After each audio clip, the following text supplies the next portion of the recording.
এই যে দুটি ক্লাবের সমর্থকদের আটকানো হলো, তারা কি জানে এই দুটো ক্লাবের হিস্ট্রি কি? যে এই ইস্টবেঙ্গল এবং মোহনবাগান ক্লাবের ঐতিহ্য সম্বন্ধে তাদের কোনো ধ্যান ধারণা নেই। তো কোনো জায়গায় পৃথিবীর কোথাও সমস্যা নেই, এখানে কেন? 20শে মে লখনৌ সুপার জায়ান্টস ও কলকাতা নাইট রাইডার্সের ম্যাচ চলছিল ইডেন গার্ডেন্সে। সেই সময় ধরা পড়ে এক ইস্টবেঙ্গল ক্লাবের সমর্থক। তিনি ঢুকতে যাচ্ছিলেন ইস্টবেঙ্গলের জার্সি পরে, তাকে কোথাও গিয়ে বাধা দেওয়া হয়। সেটা স্টেডিয়াম কর্তৃপক্ষের তরফে নাকি কেকেআর ম্যানেজমেন্টের তরফে এখনও পর্যন্ত কিন্তু স্পষ্ট হয়নি। কি ভাবনা চিন্তা করছেন ইস্টবেঙ্গলের শীর্ষ কর্তারা? আমার সঙ্গে রয়েছেন দেবব্রত সরকার। দাদা, বাধা দেওয়া হলো এবং টেপ লাগিয়ে দেওয়া হলো, কি বলবেন? আমি ওই ছেলেটিকে প্রথম আমি ধন্যবাদ দিয়ে ছোট করব না, আরও বেশি প্রাপ্য। ওর এই সাহসটা আছে যে আমার লোগোটা কিছু বন্ধ করা যাবে না, এটা প্রথম ওকে বলি। দ্বিতীয় বলছি যে এটা একটা আশ্চর্যকর ঘটনা। আমি কি পরে যাব, ওখানে তো নির্দিষ্ট কোনো কোড নেই, ড্রেস কোড নেই যে সেটা পরেই যেতে হবে। এই যে দুটি ক্লাবের সমর্থকদের আটকানো হলো, তারা কি জানে এই দুটো ক্লাবের হিস্ট্রি কি? আমরা নিশ্চিতভাবে বলতে পারি যে আমরা সিএবির সভাপতির কাছে একটা চিঠি দেব, যে জানতে চাইব যে এরকম সিস্টেমটা কেন, সত্যিকারের সমস্যাটা কোথায়।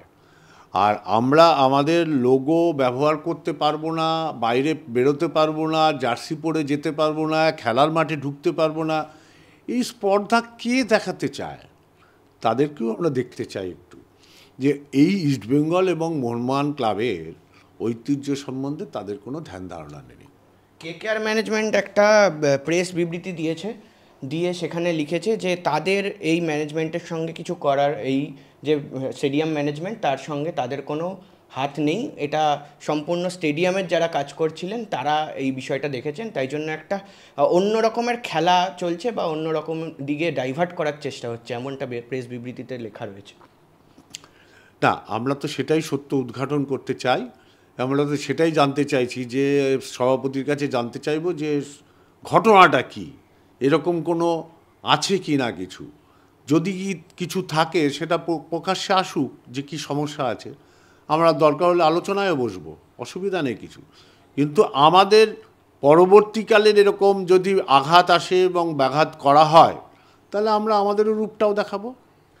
সারা বিশ্বে তো আমরা দেখি যে মানে বিশ্বকাপ খেলা হচ্ছে, কোনো সময় ইংলিশ প্রিমিয়ার লিগ খেলা হচ্ছে, কোনো সময় স্প্যানিশ লিগ হচ্ছে, সেখানে আমাদের ইস্টবেঙ্গল মোহনবাগান সমর্থকরা যায়, তারা পতাকা নিয়ে ওখানে ছবি তোলে এবং জার্সিও পরে যায়। আপনিও হয়তো গেছেন, অন্যরাও হয়তো বিশ্বকাপ দেখতে গেছে, সেখানে তো কোনো সময় এরকম সম্মুখীন হতে হয়েছে কোনোদিনও?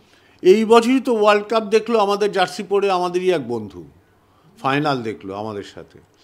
তো কোনো জায়গায় পৃথিবীর কোথাও সমস্যা নেই, এখানে কেন, সেটাই জানতে উদ্ঘাটন করবার চেষ্টা করছি। আবার আমি বলছি, সভাপতিকে এক সপ্তাহের ভিতরেই আমরা চিঠি দেব, আমরা মিটিংও ডাকছি। এটা খুব এক্সেপশনাল জিনিস। এই রকম বাধাপ্রাপ্ত ভারতবর্ষে কেউ করতে পারে ইস্টবেঙ্গল মোহনবাগানকে? ভারতবর্ষের বাইরে তো প্রশ্নই ওঠে না। তারা কখনোই সেই সাহস দেখাবে না, কিংবা সেই মানসিকতা থাকবে না। কিন্তু দেশের ভিতরেই ইস্টবেঙ্গল মোহনবাগানকে এইভাবে আটকাচ্ছে।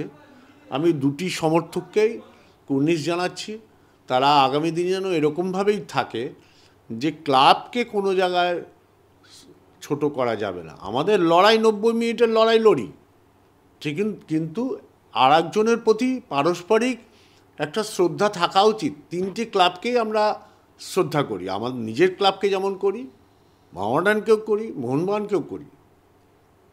লড়াই মাঠে, কিন্তু এই দুটি ছেলেকে আমি কুর্নিশ জানাচ্ছি তাদের এই সাহসিকতার জন্য।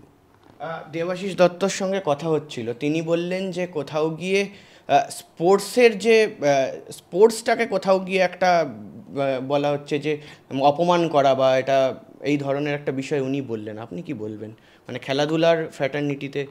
না, আমি তো বলেই দিলাম যে এই রকম পরিস্থিতি আগে কোনোদিন আমরা ফেস করিনি।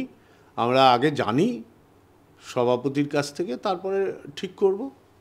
তবে একটা কথা এখানে একটা প্রশ্ন রয়েছে, সেটা হলো যে আপনি বলছেন সভাপতির কাছে জানবেন, কিন্তু সিএবি তো বারবার বলে যে এই আইপিএলটা যখন চলে তখন সিএবি সেই মাঠটা কেকেআরের দায়িত্বে ছেড়ে দেন বা কেকেআর পুরো ম্যানেজমেন্টটা দেখে। তো কেকেআরের উচ্চ মহলের সঙ্গে কথা বা চিঠি দেওয়া এমন কিছু ভাবছেন?